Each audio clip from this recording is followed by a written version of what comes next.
సభలు ఏర్పాటు చేసి మెయిన్ లీడర్లను అందరూ దగ్గర కూర్చోబెట్టి మరి మాకు కూడా మద్దతు ఇవ్వండి, మీ వంతుగా మద్దతు మాకు ప్రకటించండి అని చెప్పి ప్రతి జిల్లాలో సమావేశం ఏర్పాటు చేసి ప్రతి ఒక్క వచ్చి మరి ఆ సంఘాల లీడర్లతో చర్చిస్తే వాళ్ళందరూ కూడా వచ్చి మరి వాళ్ళ మద్దతు తెలిపే అవకాశాలు ఎక్కువగా ఉన్నాయి. అయితే ఏమంటున్నారంటే టోటల్గా మరి ఎంఆర్పిఎస్ వాళ్ళే అధికంగా కష్టపడుతున్నారు, కానీ మీతో కూడా బాధ్యత ఉంది.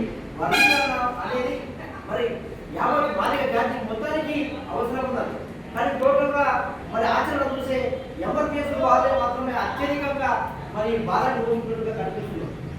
కాబట్టి ప్రతి ఒక్కరు కూడా మరి ఎస్సీలకు సంబంధించిన ప్రతి ఒక్కరు కూడా మరి యొక్క బాధ్యతను మోసుకోవాలి.